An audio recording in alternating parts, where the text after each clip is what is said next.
it, Bill. I'm glad I got the opportunity to come and speak to you today about this, thank you, crisis that's really affecting our neighborhoods and communities here in Hamilton County. I wanted to give you just some idea of what these numbers actually are and what it means to our communities. You know, last year, so in 2008, in the entire state of Ohio, there were over 85,000 foreclosure filings. You know, right here in Hamilton County, the number was about 6,675 cases, just right here in Hamilton County. When you look at Butler County, probably the next largest county in our region here, they had almost 3,000 filings. So there is no indication that the foreclosure crisis is going anywhere, and all the research suggests it's even going to get worse as more loans that are more exotic begin to default. You know, thinking about, I'm assuming that most people here are from Hamilton County and hopefully, well, not hopefully, I guess I show my bias, the city of Cincinnati. Working in Neighborhoods does a study of the foreclosure crisis every year. They're a local housing counseling agency, and hopefully everyone's heard of them. They do some great work here. In March, they released their study of the foreclosures in Hamilton County in 2008. And what they found was that the communities with the largest numbers of foreclosures in Hamilton County is, number one, of course, the city of Cincinnati. You know, that's not a huge surprise. It's overwhelmingly the neighborhood in Hamilton County with the largest number of foreclosure filings. Next on the list was Coleraine Township, you know, one of the suburbs here in Hamilton County, and then Springfield Township.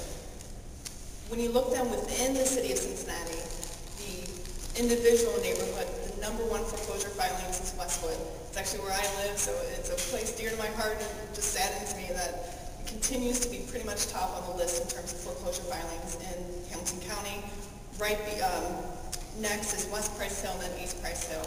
You know, pretty much Westwood and then East and West Price Hill are always topping the list in terms of the neighborhoods in Hamilton County with the greatest number of foreclosure filings. So, you know, I just wanted to give you a brief overview of the crisis and what that actually means to our neighborhoods. So, you know, I've been asked then to talk a little bit about the federal and the state programs that are kind of out there to help assist our homeowners.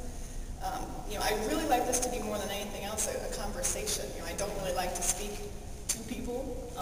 You know, I like to speak with people. So I would really love any kind of questions that people have, suggestions, you know, thoughts about how the foreclosure crisis is affecting your neighbors in our community. So hopefully it can be more of a conversation than just me standing up here. So the first kind of federal plan that's out there that has received a lot of attention is, of course, the Obama plan, the Making Home Affordable plan. This was announced in early March, and really, it's hard to say what kind of results have occurred so far at all. Of course, the plan was supposed to be implemented immediately. At Legal Aid, I think we've gotten one homeowner qualified under the program since March. So, you know, there's two basic components to that program. Are people familiar, I'm assuming, with the big Obama announcement?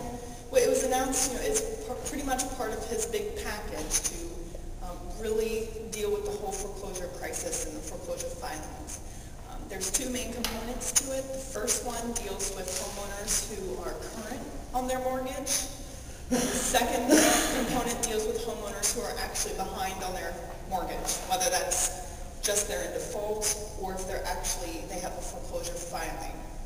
So when you're thinking about the refinancing, it's really trying to get at the people who are now completely underwater due to falling home values. And what that term means is, you know, someone took out a mortgage for $100,000 when their home, you know, maybe they put their 20% down payment, so their home was maybe worth a full $120,000. Now, because of falling home prices, their home may be worth $80,000. So they have this mortgage for $100,000, even though their house is only valued now at $80,000. So the refinancing is supposed to help people who are, quote, responsible borrowers who are current on their mortgage but who find themselves underwater due to the drop in the home values. They wouldn't be able to refinance out of an adjustable rate mortgage or some other kind of mortgage with a traditional lender because they owe too much on their property. So this program is only available to people with Fannie Mae or Freddie Mac invested loans. And of course, Fannie and Freddie is the big now government-owned entities that essentially bought up a lot of these mortgages on the secondary market. You'll see numbers, estimates anywhere from 10% up to approaching 40% of all mortgages are backed by Fannie Freddie. Yeah. Why have you only been able to get one person certified under that? Yeah, so that's the refinancing program is what I was talking about now. That's for people who are current.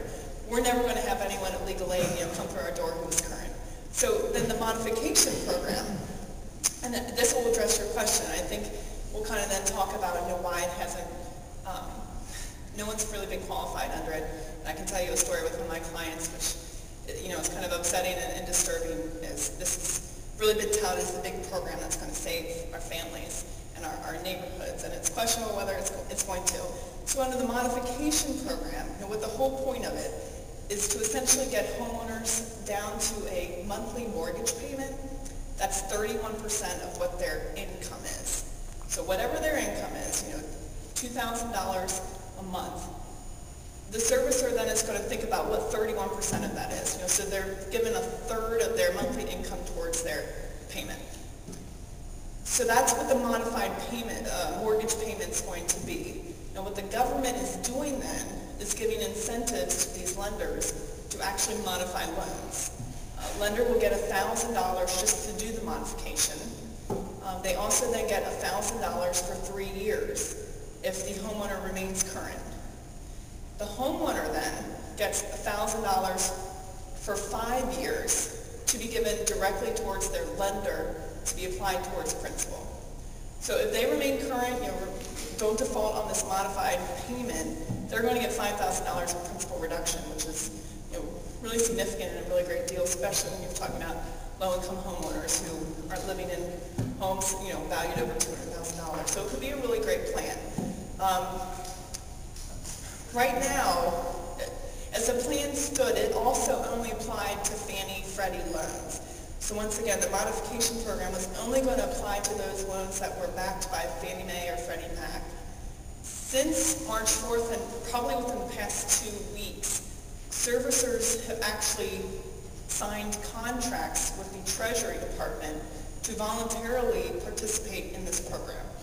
So there's a list on, I think it's financialstability.gov.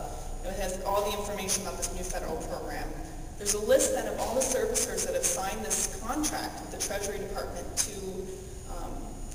contact borrowers, determine whether they're eligible for the program, so on and so forth. Your big servicers, your Wells Fargo, Countrywide, Saxon, Wilshire, Chase, all these people have signed these contracts now to implement this program.